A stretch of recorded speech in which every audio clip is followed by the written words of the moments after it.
Hello and welcome to another episode of The Wannabe Entrepreneur, the podcast about what it's really like to bootstrap a company. And today we are doing another interview. I have with me Marcelline. Hey Michelle, everything good with you? Hey, I'm good. How are you? Very good. Thank you so much for accepting this invitation to speak here with the Wannabe Entrepreneurs about your exciting journey. And my goal here today is to speak a little bit about your journey building Type Dream and building all the startups that you've built. It's really interesting, and to speak also a bit about your journey in Y Combinator, which is, I guess, one of the top accelerators in the world. And I was already doing some research, and I know that you didn't start with Type Dream, so there's a lot of pivots, and I find that super interesting. Correct. Yeah, Yeah. and then I would also love to speak about Web3, because you have in your bio that you are cooking up something with Web3, which I found really mysterious, and Web3 is popping up everywhere, and I'm super curious to learn more about it. And to kick things off, I would just like to ask you to kind of introduce yourself in your own words to the Wannabe Entrepreneur listeners.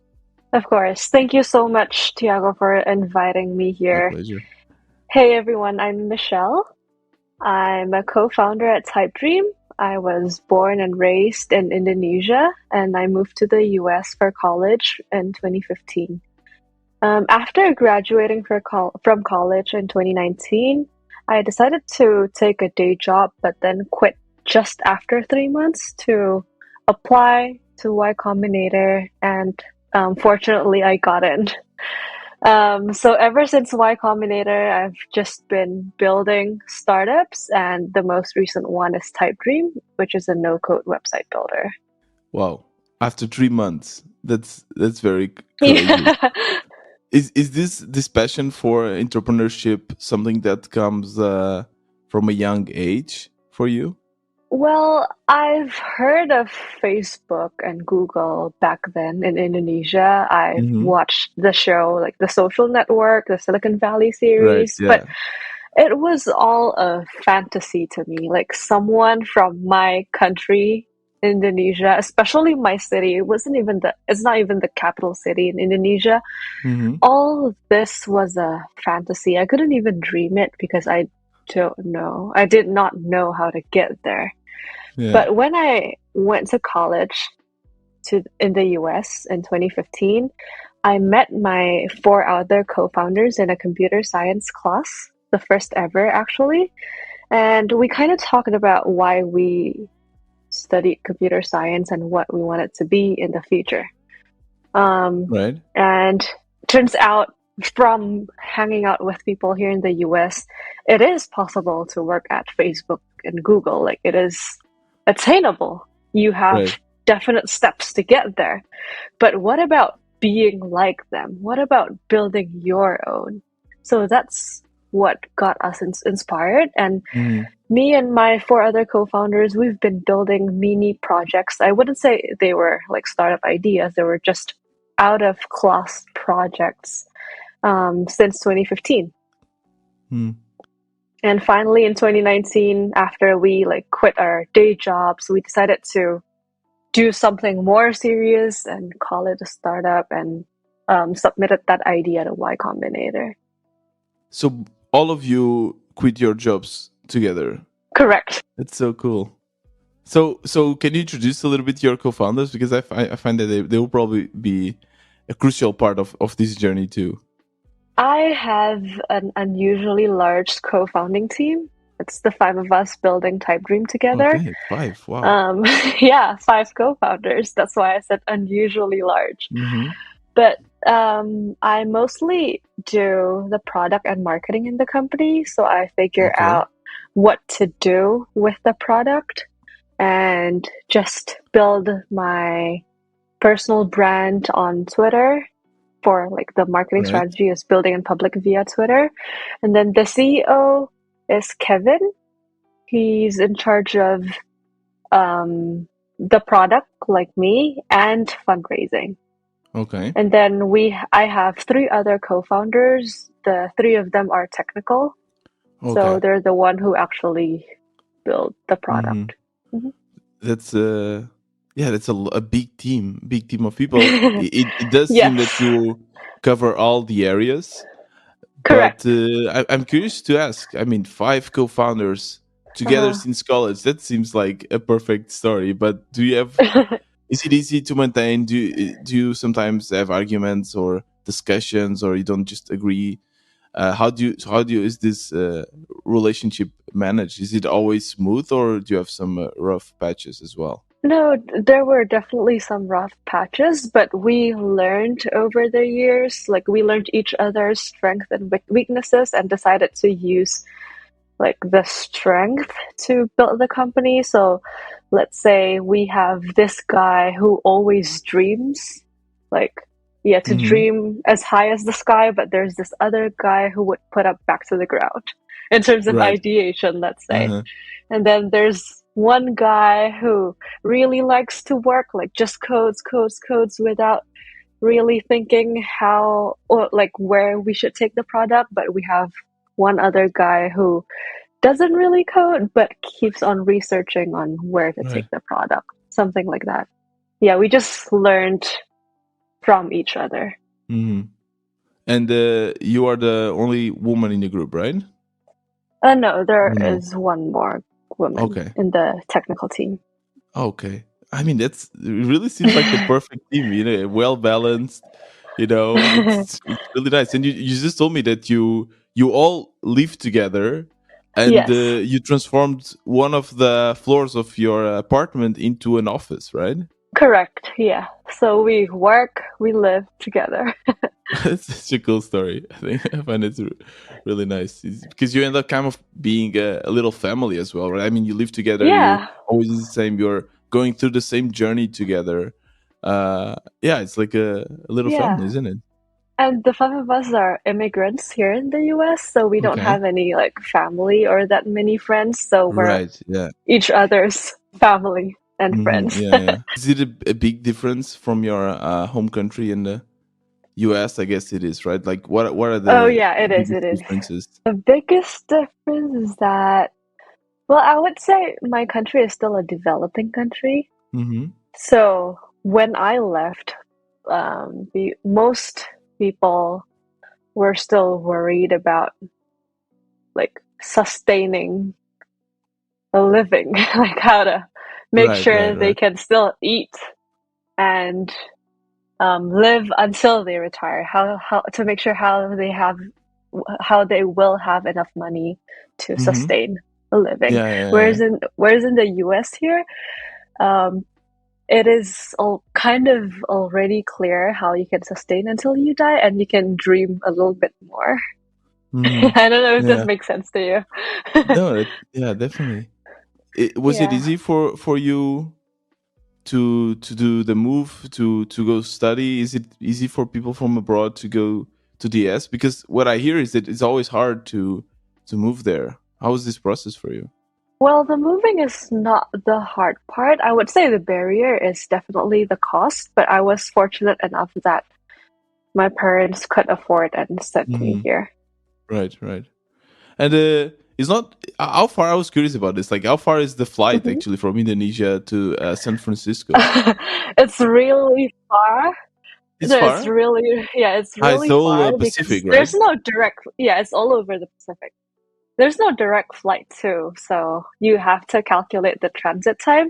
But Yeah, usually yeah. the total trip time, the flight, including the transit, is minimum 29 hours. Wow. Okay. You know what? I was checking the map here, and I thought, okay, yeah, it seems that they're kind of they only have the Pacific there, but wow, that's it's a big Yeah. flight there. Like, how often do you go home? Before COVID, it's maybe once a year. Once a year, yeah. Yeah, but I didn't go back at all in 2020 and Mhm. 2021. I actually just went back to Indonesia in January for a month. Okay, okay, yeah, yeah. Like, Yeah. how does your when you speak with your parents and your Hmm. family, um, what are the feelings? Like, do they ask you a lot of questions? Do they hope for you to return? Are they happy that you're following your dreams? How is Um, that? well, at first, when I was in college, they were Mm-hmm. like, okay, you have to go home right after you graduate. But Right. now that I have my own company and they kind of know that it's going well and I'm having fun, they're Yeah. okay with it as long as I visit them twice a year. Yeah. Yeah.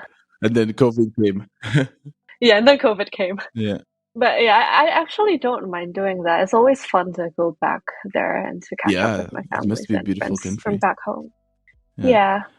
How freaked were they when you quit your job after 3 months? Because I imagine, as you just said, a developing Yeah. country, they really, it's really hard to be an entrepreneur, right? And then you just Yeah. say, I came here, I did college, and now I just want to quit my job to do, my own thing. How hard was it for Yeah. them? Well, they freaked out a lot because only a few, like, my only hope was to land a high paying day job because that's Right. what everyone wanted in my Hmm. college or group of friends, at least. Yeah. So I finally got like my dream job, I would say. Okay. Yeah. Um, well, when I told them that I wanted to quit, of course they freaked out. But my pitch was, when else Already can I do pitching. it? Yeah, I pitched right away. So I want to take a risk while I'm young Hmm. because um, the older I grow, the less risk I can take because then I will have to get married, have some kids, I will have dependents, right? Right. Which will not allow me to do impulse Hmm. decisions with high risk like this. So when else Yeah. if not now? Right. I mean, you're Yeah. still very very young, right? I mean, I know there's a lot this pressure where you basically, okay, once you want to start a family, you kind of, it's harder to focus and to do the crazy hours that you're probably doing building your startup. Hmm. Um, but I don't know. For me at least, I felt that I've learned a lot as well in my first jobs. I learned Hmm. how to build better products and to code better. And do you miss that? Do you feel that you kind of missed out in some learnings that you could have gotten from working in a big tech company, or not Um, so much? well, as of now, not so much. Okay. And like what I convinced myself is that if this fails, I can always go back to my 9 to 5 job. Hmm. So yeah, it's okay for me to do this now. Yeah, yeah. I think in this area for sure you can Yeah. always, yeah, go back. I just wanted to understand kind of what was the reasoning behind what you're thinking. Yeah, um and then you are in San Francisco, right? correct. uh Yes. is that also where you studied? I studied in Los Angeles, Los Angeles, okay. University of California, Los Angeles. Hmm. Yes. Hmm. It's one of my biggest dreams also to visit San Francisco. I've never, and Silicon Valley.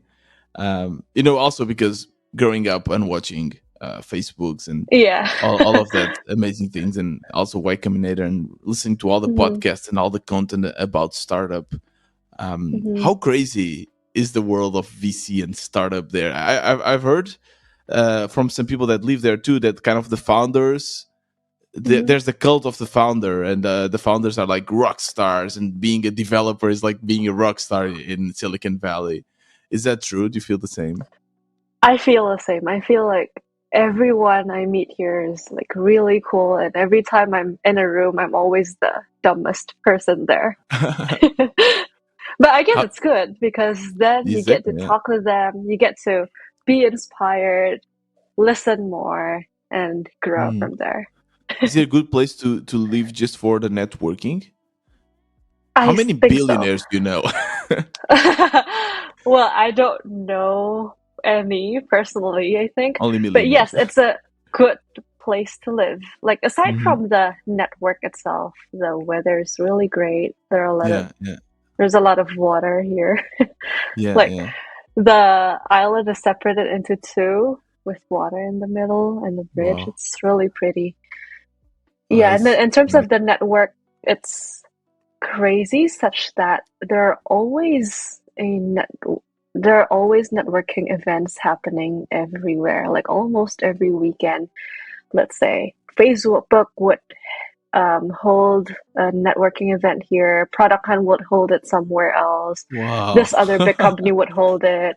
And usually these networking events are free. So you can just RSVP, go there and meet new people, exchange ideas, make friends. Wow. That sounds like the entrepreneur's dream. Yeah. So cool. Well, right now we have Twitter, and Twitter are also full of interesting people. So I guess any like people from the other parts of the world can taste Silicon Yeah, Valley more yeah, than before because of Twitter. definitely. But I do think that is different on the online world and the physical world. You know, it's still different to make a connection in real life over a beer or coffee or over a DM. I feel it's a bit different. True. Yeah. Uh, so you quit your job together with your co-founders to go to Y Combinator. So you already had gotten accepted before quitting the job, or was just like, okay, let's quit the job and go for it? We quit first, but it was only like 2 or 3 weeks before we got accepted. So we were really lucky that we got accepted because if not, then we would have to leave the country. Because if we don't What? have, yeah, because through Y Combinator, we were asked to establish a legal entity, like legal company entity, and they asked us to employ ourselves. That's why we had a stable job that we can stay here in the US. Without a Right. stable job, you can't, right? You can't What? just be here and do nothing. So you didn't know before quitting your job if you're going to get accepted, and No, if we did you not and the know. consequence of not getting accepted is having to leave the country. How do you Correct. manage like this stress? Like, was this something that was stressing you out? Well, yeah, it did stress us out, but we thought that we could always go back to that job if all else fails. Right. Ah, so you could try to get the job quickly to make sure that you okay, Yeah. at least I can stay in the Yeah. country. Either go back to the same Yeah. company or get a new job. Still, this is something that not a lot of people would do. Right. This is a huge risk.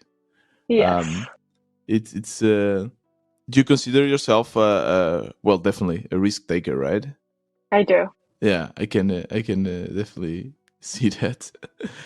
Okay, fortunately you got accepted, which is really nice. Yeah. Um, and I was also reading a little bit about some Medium post that you wrote about like how to get accepted in Y Combinator and all your tricks. One thing that you mentioned that I think, found it really interesting is that in the first interview, if it's possible, it's better to describe your startup as the Uber or something, or you know the Facebook or something that is really people can really understand what you're building in a short sentence. Did you already had an idea of what you wanted to build before Y Combinator, and tell me also a little bit about that process. How does that work? Yeah, it's because when we apply to Y Combinator, we have to submit our idea along with some kind of an MVP. So yes, we already had an idea. We already had an MVP as well. Mm, So we got into Y Combinator with this idea to allow Indonesians to trade US stocks. So our mm. one-liner at the time was Robin Hood for Indonesia. Okay, okay, And this is got it. because back in college, the five of us just got into stock trading. Like we just created our Robinhood account and Mm-hmm. bought some US stocks, and we shared with our friends Some from. GameStop. Oh, GameStop was in 2020, so this Yeah, was yeah. like years before that. No, we mostly just did a true investing. We didn't trade. We just bought Hmm. the safe stocks for us to keep it long term. Right. Yeah, but we shared this with like our friends back home. We told them that, oh, Apple gained this much just within a year compared to the stock in Indonesia. Right. How much did it gain in that year, the same time period? They were interested and they like asked us if they could put some money in our Robinhood account. So at first we started allowing it, but then we realized if a lot of people wants to do the same thing, it wouldn't be legal and it would be a lot of work for us, right? Yeah, To of help course. them monitor, buy, sell, send their money back. So we thought if we could enable Indonesians to trade US stock, it would be nice. Hmm. So we found that idea because our friends wanted Yeah. that So product. it was not your own problem that you're solving, right? You're solving someone Yeah, else's it's problem. our friends' Yeah. problem. But then the regulations hurdles were just too much. The capital Hmm. requirements were too high, so we didn't end up pursuing that idea. Okay. And we pivoted into this passwordless authentication company called Cotter. Right. Yeah. That Yeah, end up being acquired, right? correct. Afterward. That ended It's up into being yeah. acquired late last year. Hmm. Yeah, and I also want to speak about this, Cutter, because you also were the product of today on Product Hunt. I just checked. Hmm. You had actually 500 votes, upvotes. I just like a very round In number. Cotter, Yeah, I yeah, don't remember that. yeah. But I was yeah, I just checking remember now. one of the launches source got like one product of the day Yeah, on Product Hunt. yeah, which is really amazing. But before we get into that, I just want to like Hmm. understand what is Y Combinator? Like, is there like an office where you all work together? Do you have like workshops? Like, can you just give us a little summary of Yeah, what it feels to be in the accelerator? yeah. So Y Combinator is an accelerator. We don't work there together with the other companies, but we come there once a week, and Okay. they usually accept like I don't remember the number, but let's say they accept 150 companies per batch, and there are two Hmm. batches per year.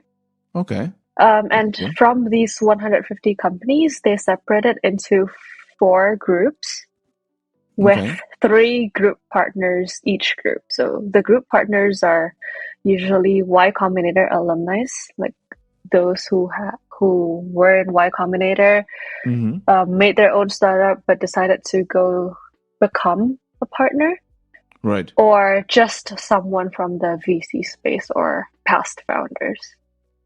Okay. And you So only we go would there once a week then. once a week, yes, we only Okay. go there once a week. We would gather with our group in Mm-hmm. a circle. We would take turns to give the partners our weekly update, what Okay. we did the past week, any improvements on the metrics, what we plan to do for the next week. Okay. And the partners can ask questions, give feedback, comment on that. Mm-hmm. The other companies in the same group can also give feedback to you too if they have any. Okay. Yeah. And was it a feeling of everyone kind of helping each other, or did you sense some competition between the companies? No, I would say everyone helping each other because our ideas are usually not the same. Like the Right. ideas are mostly unique, and if there are two companies with the same idea, they usually target a different market segment. Okay. Okay. Yeah, I don't feel any competition at all in the community. It That's was a really really nice. helpful one. Mhm. Like, aside from the office hours, that thing we call the office hour, Okay. we would have dinners. Like so, we would move to the dining hall, just grab buffet dinners and sit whatever we want. So we usually Hmm. take that opportunity to sit with different companies and to get to know them better, just to Okay. network with them. Did you like And if spread you're, out, or was it yeah, like so each co-founder would go and meet someone different, or would you just always move in a team? you can spread out. It's Okay. completely up to you. Okay. Yeah. Uh, So if your company is a B2B company, Mm-hmm. this dinner would be an awesome opportunity because your early customers would probably be your YC friends because since your product is for another business, this other company can just try your product and give you feedback. What was the biggest advice or learning that you got from YC? The biggest learning that I got from Y Combinator to is not to assume what a perfect product is because we didn't know anything back then. We Mm-hmm. just thought, okay, I have to do this with to my product because I think this is nice. But you can never assume what is nice because you don't know anything. So what you have to do is to talk to your potential customers and ask them what do they want.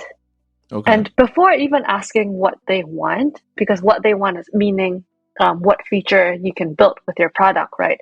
But Mm-hmm. before all of that, you should approach your potential customer and ask what problem are they having. Right. And then if they have the problem that your product is solving, then ask them, what do you currently do to temporarily fix the problem that you're having?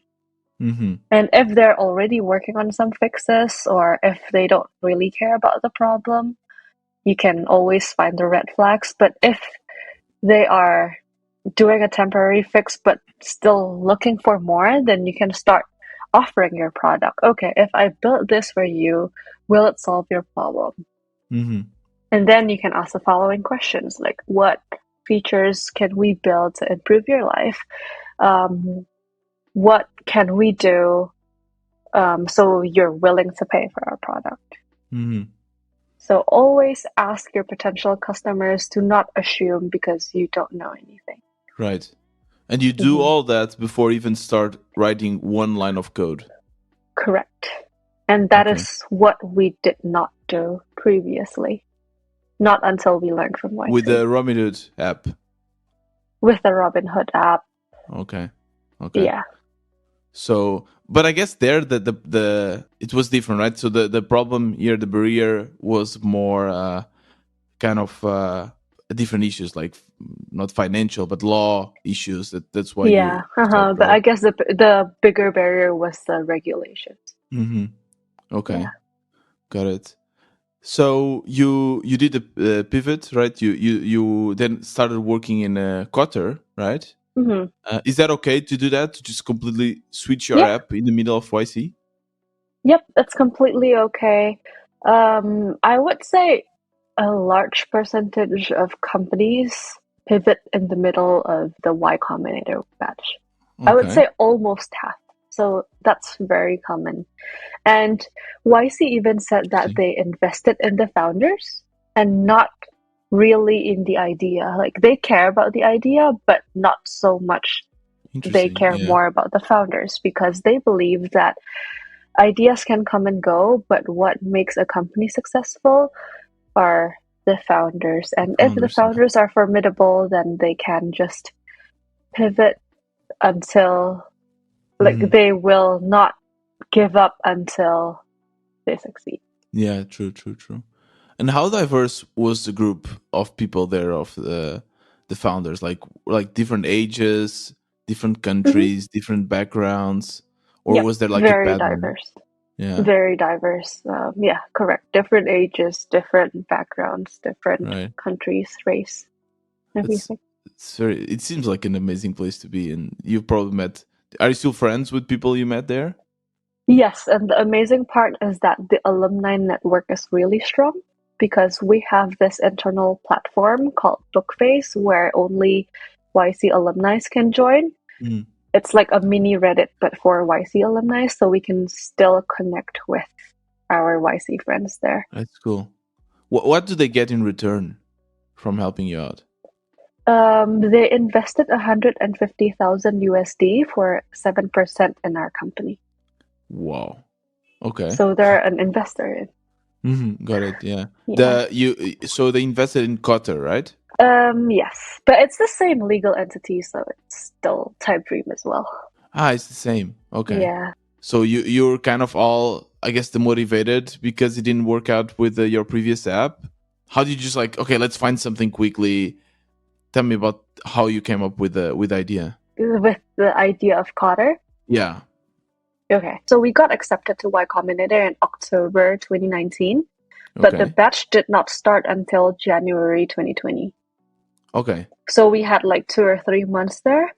We decided to come back to Indonesia since our product is for Indonesia and talk to the people there. Like get basic. We were just trying to figure out how to get the regulations sorted out. So we reached out to financial tech companies, Mm-hmm. talked to them, and yeah, to get some insights. So we talked to this fintech stock trading company in Indonesia about the regulations.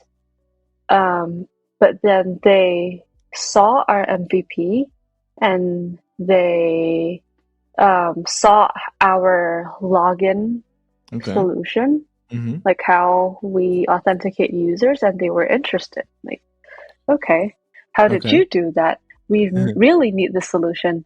And it's because I know it's just login or sign up, but things are very different back in Indonesia or in any developing countries, we would say, because people there don't use emails. They Really? use phone numbers to log into apps and websites. And along with the phone Uh, numbers, they don't use passwords. They use one-time codes. So you would need to send a one-time code to their SMS and they would right. enter that code. Yeah, that's the most common login flow in Indonesia and Why? in Why is other it so developing different? countries. I would say because people that are not so tech savvy or were not, that Mm-hmm. passwords is just a very high barrier for them. Okay. Emails are also a very high barrier for them, whereas Mm-hmm. phone number, everyone has it. And Right. they're mobile first. Like Yeah. they're There's late not a in lot the of tech. laptops, is there? It's more Yeah, like not a lot of cell laptops. phones and Yes, yeah. everyone uses cell phone, even to work. Like That's so they interesting. Yeah. use their cell phone for everything. To work. Hopefully not code in your cell phone, right? No, no, no. I'm not talking about code because the Right, right. majority of work there is not coding, right? Right. What is it? Hmm. What is the majority of work? Factories, I would say. Okay.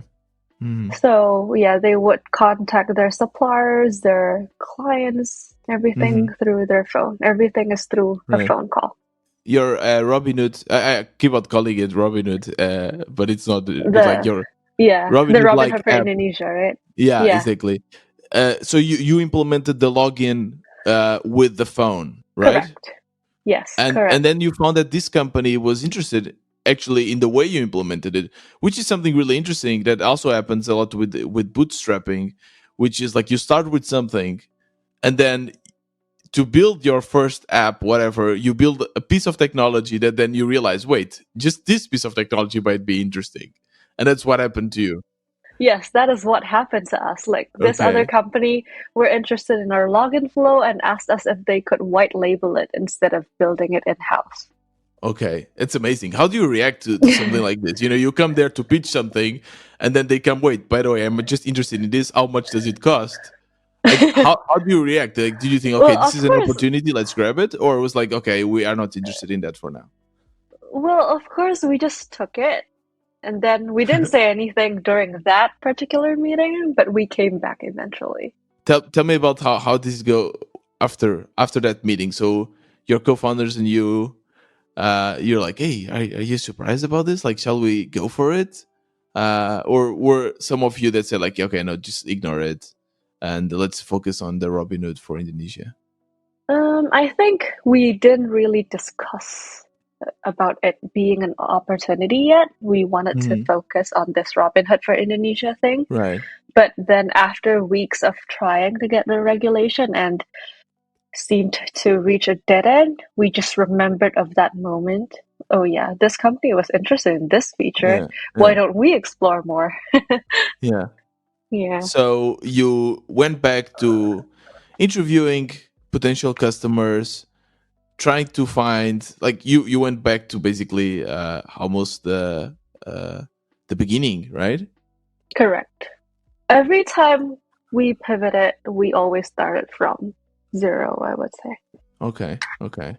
And you built the product, and you it became top product on Product Hunt. So it was the product of the day, as I mentioned, with more than or 500 upvotes just now. How did you manage that? Like, you are also the marketing expert.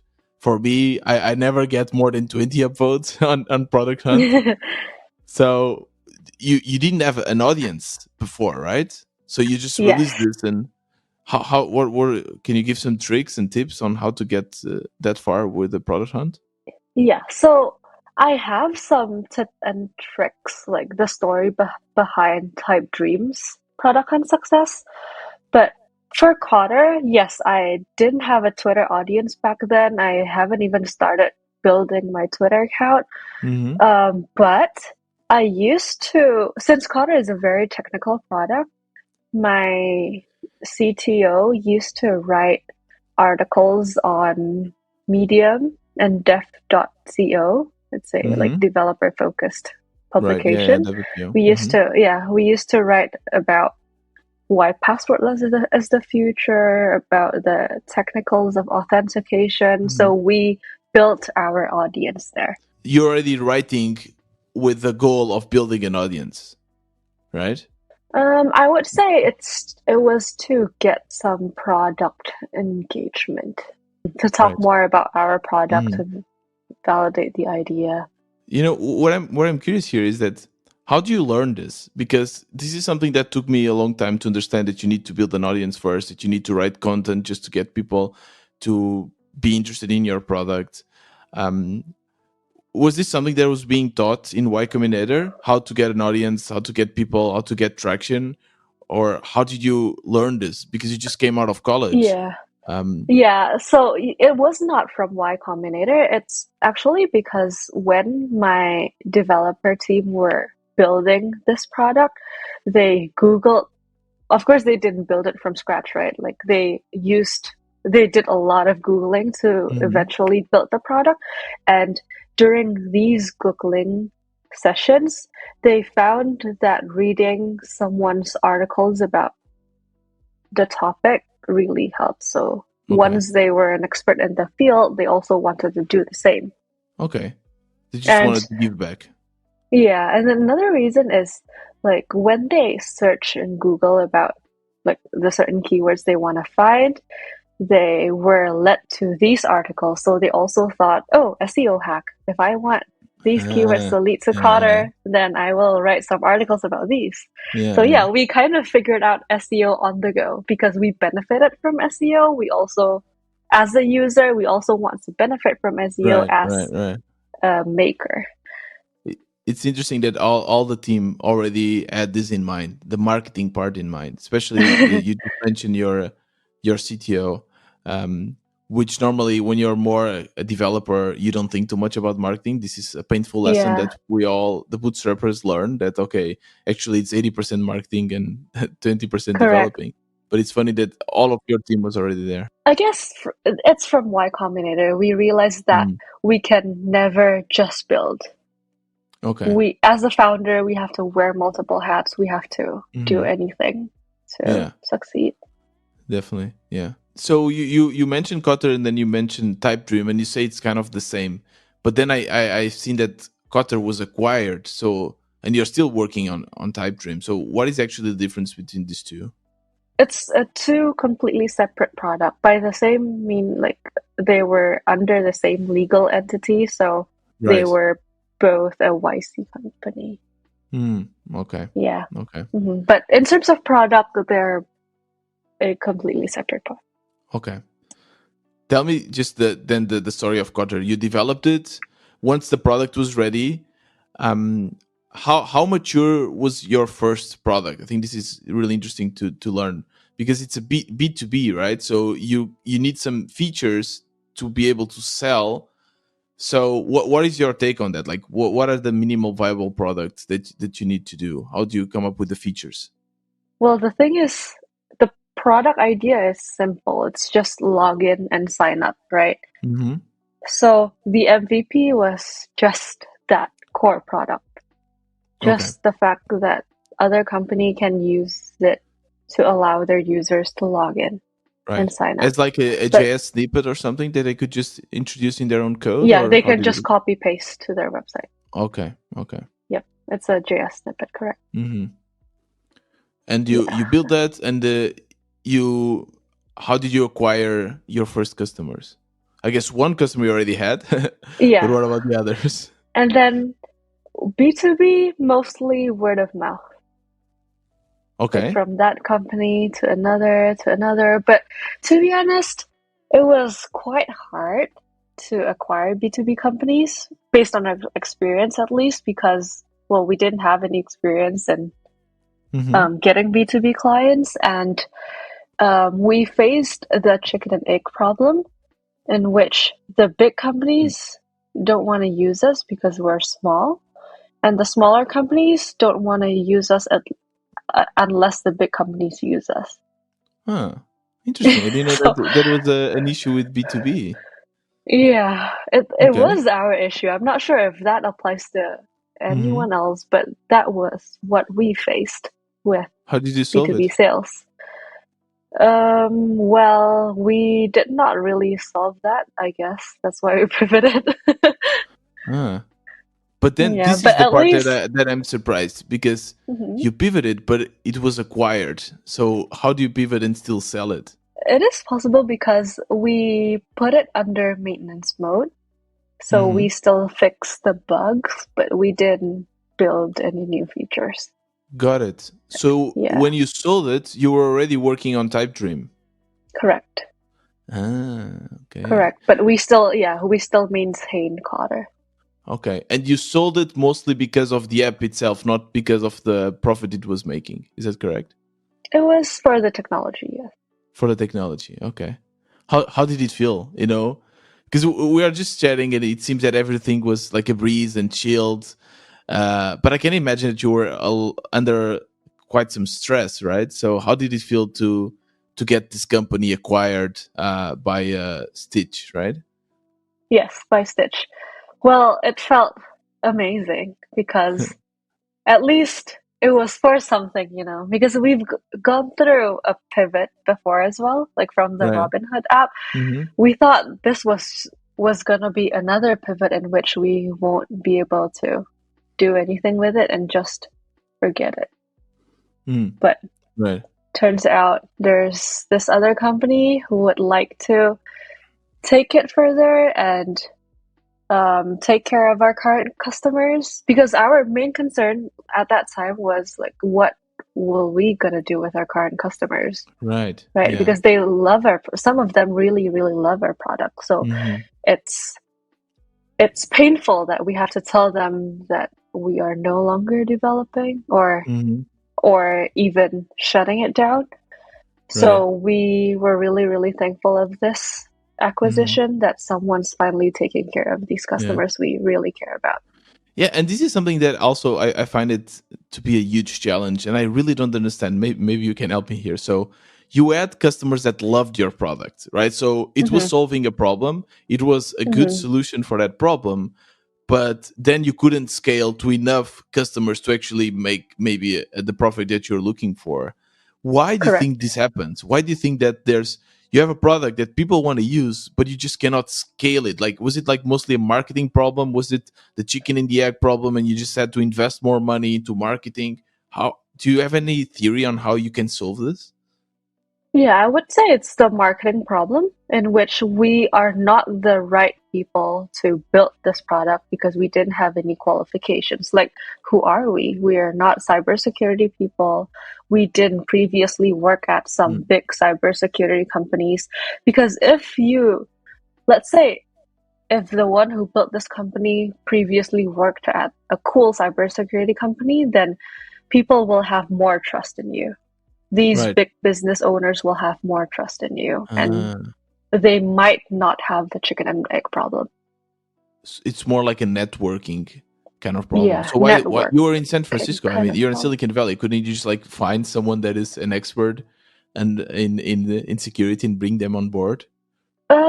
Maybe it's the cost, the Mhm. opportunity cost that we just did not want to take. Okay, got it. Yeah. Was it a good? You don't have, of course, to tell me the amounts. Was it a good amount?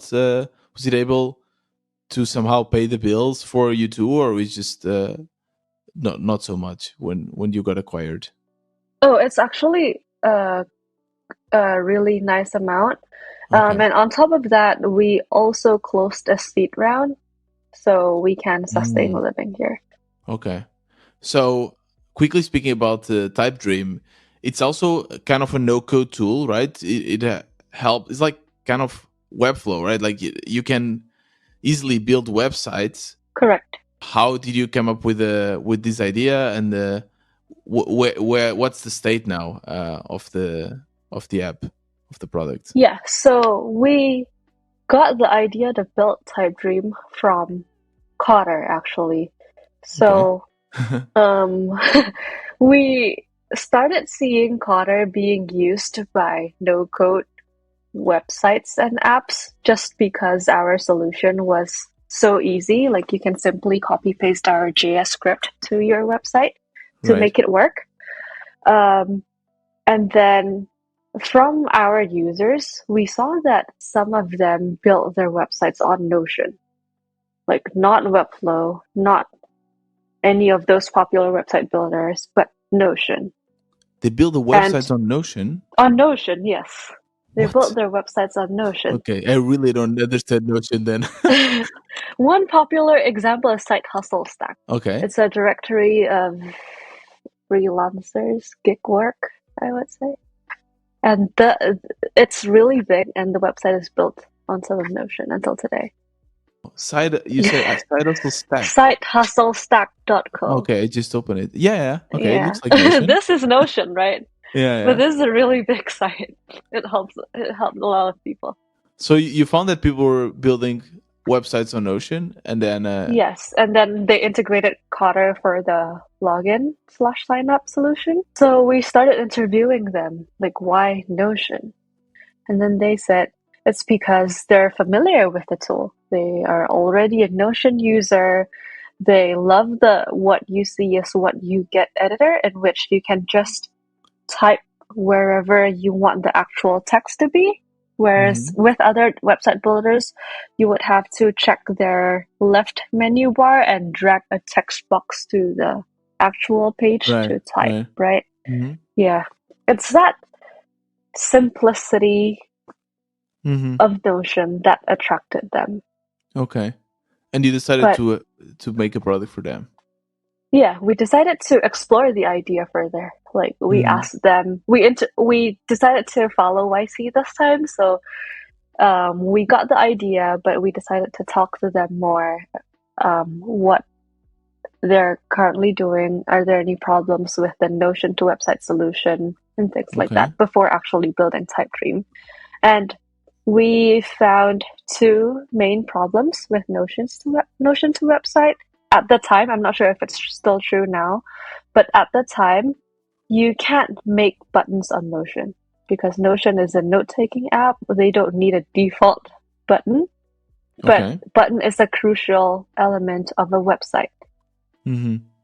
So Okay. what Yeah, when makes if you sense. use Notion to make a button, you will have to create a call out and actually do some CSS to style it like a button, to Okay. make the Okay. radius, to make the color nicer and everything.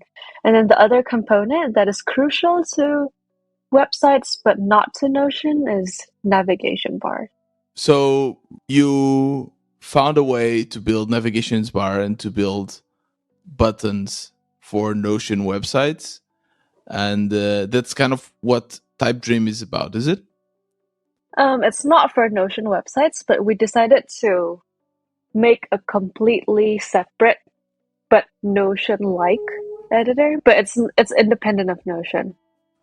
Okay. It's just that it is similar to Notion in terms of the user interface, but we decided to add website-specific elements like Hmm. buttons and nav bars built-in Okay. elements. Okay.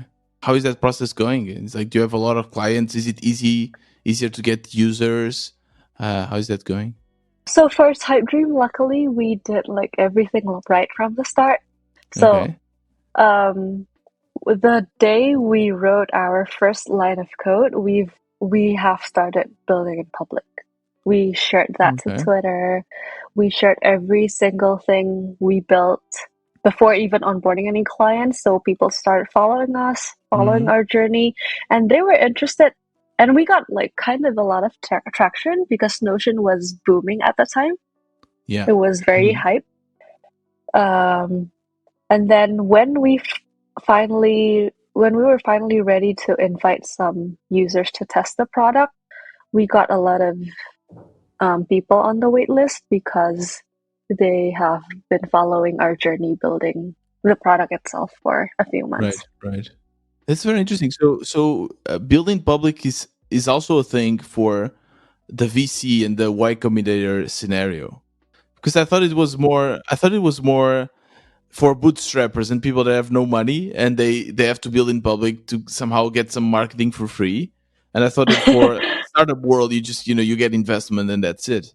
It's interesting. Like, were there a lot of people in the YC also speaking about building public? To be honest, until today, I think we're the only VC funded company who is doing building in public.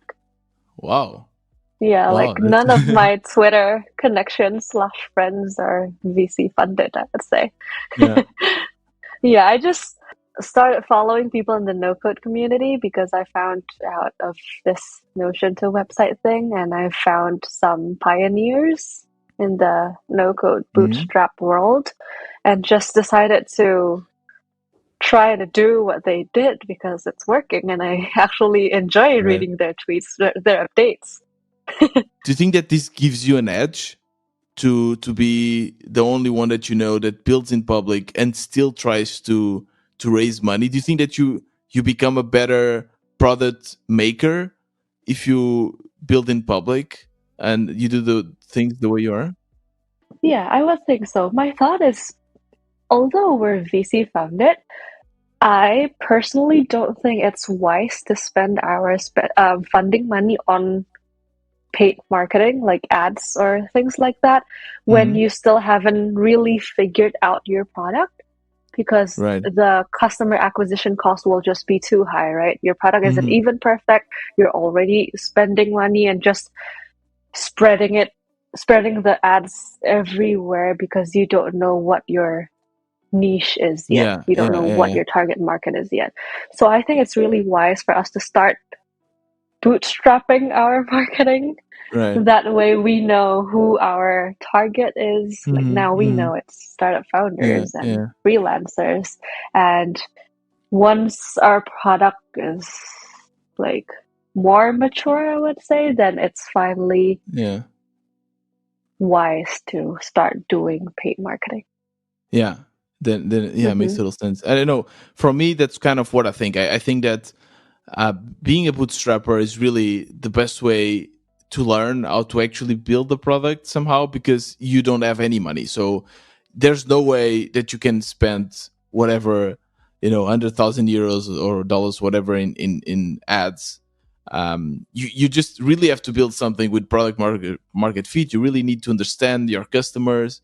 Um, and it's interesting to see that you agree Correct. with that. Yeah. Yeah, I agree with that. And I believe Yeah. that the VC funding will be beneficial later in the stage when we finally figured everything out and just want to scale Right. more quickly than if you don't have any funding. Mhm.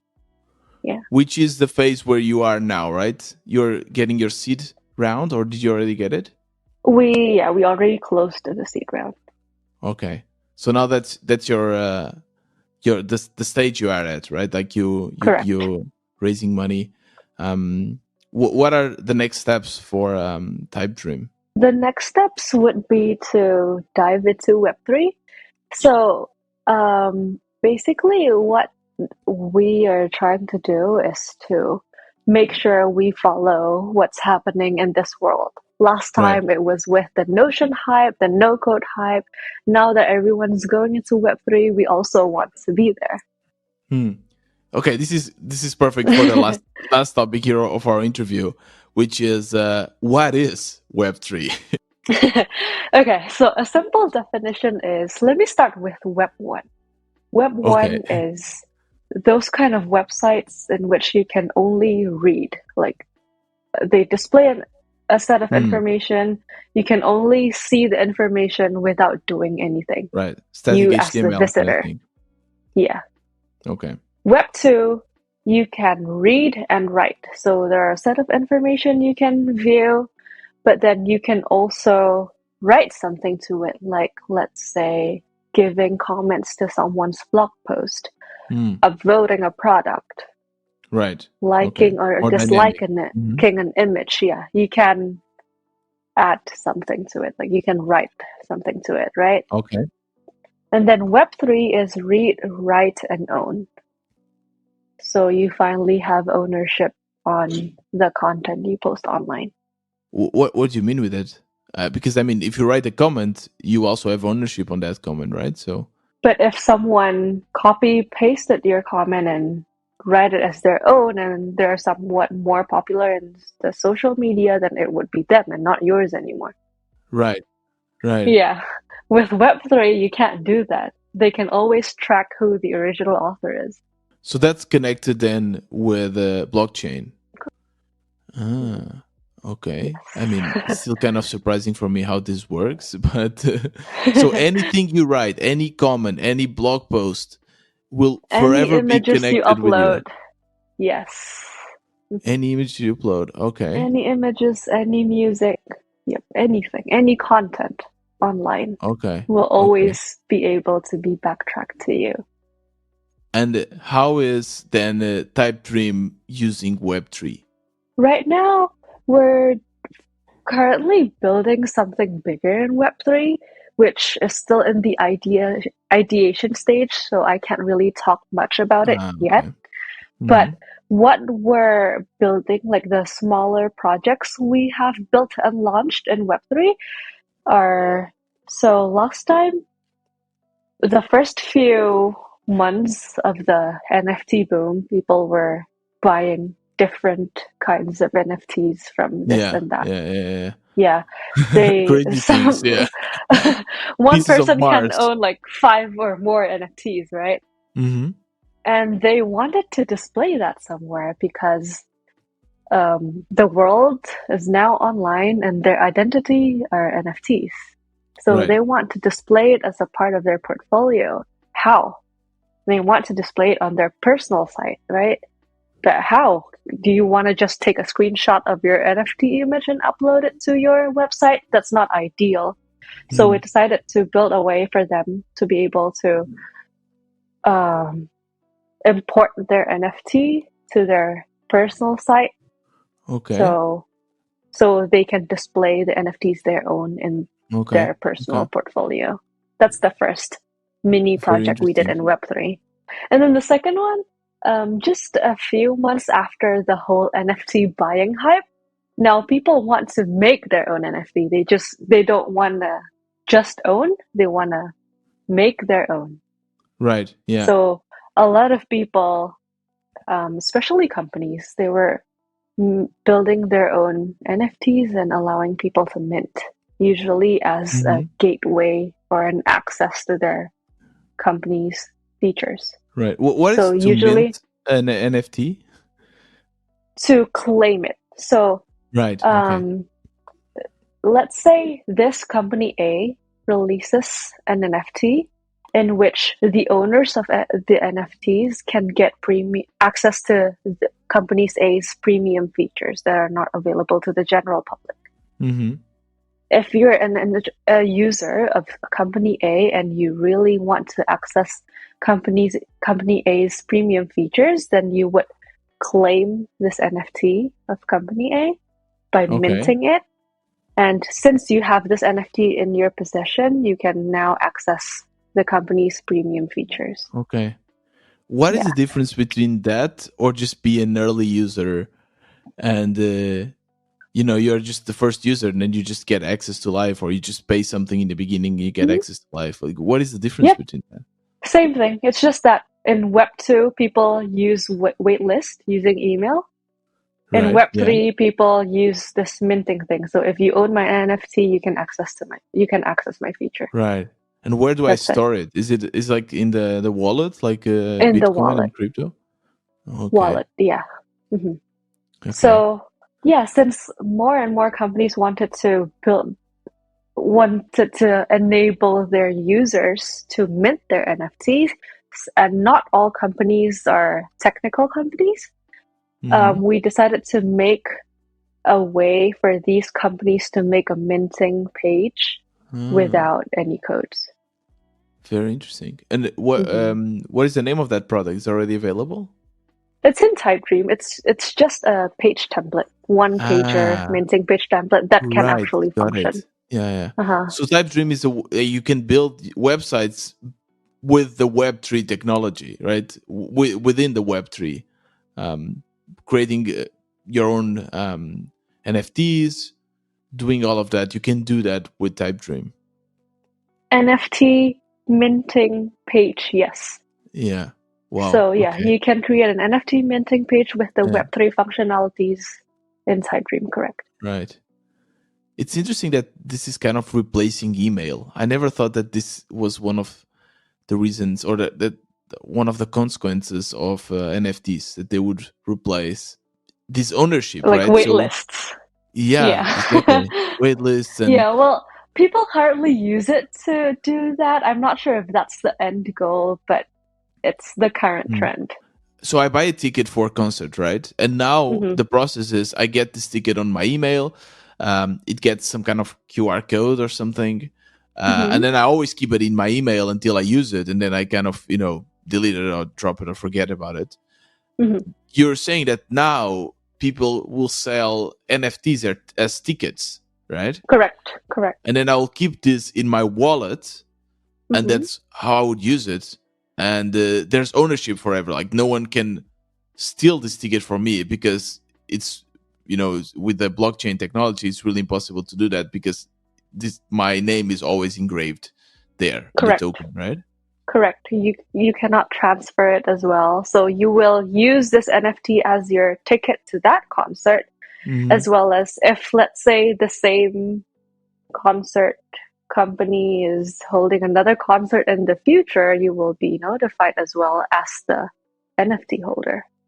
Right, got it. Okay, Yeah. really And then the interesting. good part is that Uh-huh. if that NFT is valuable, like if the company who released the NFT is hyped, then you can technically trade your NFT in the marketplace. You can sell it Oh, okay.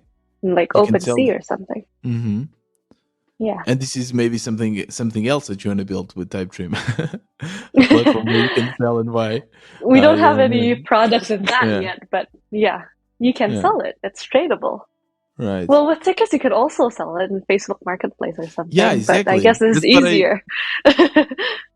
So that's what I mean. That's what I mean with like the whole blockchain thing, which is you can still do it. So like coins, right? Digital money is something that already exists, but it's not decentralized, right? So you have one database that controls everything. And now it seems Correct. that everything is coming to this decentralization, and it's just replacing a way of doing something. But you can still buy tickets online, you can still pay things without Web3. But Web3, Yeah, I guess it's making things more convenient, I guess, more secure. correct. Is that Correct. it? And maybe in the future, there will be, you can no longer buy tickets the way you do right now. Maybe everything will be in Web3 in the future. Right, right, right, right. You believe that? Yeah, I do. I mean, it's easier, it's transparent, secure. Michelle, this is really, really cool. I've learned a lot from you and from your journey. From so, what is like my last question here is, what is next for you? I mean, you've been building so many things in the last years, and I also really appreciate the fact that you build something, and whilst building something, you realize that there's a need for something else, but it's all kind of part of your journey that all started with the Ramen Noodle for Indonesia, which is Correct. really interesting. Um, Yeah. where do you see what's your future like? Do you see yourself now working in Type Dream forever with your co-founders? Do you think about the future and how it you want it to be for yourself personally? Yeah. Exactly what you said. I imagine spending the rest of my life working on Type Group with my co-founders. If possible, I would like to go Yeah. further than this, you know. I mean, like we just raised seed, but if possible, we Hmm. would like to continue the series A, B, C, and so on Hmm. until IPO, So you don't see possibly. yourself doing something without your co-founders? Not as of now. No. Okay. Okay. Amazing, Michelle. Thank you so much. I'm certain that in the future I'll see you and I'll buy some stocks from Typedream or some NFT. I don't know what will be.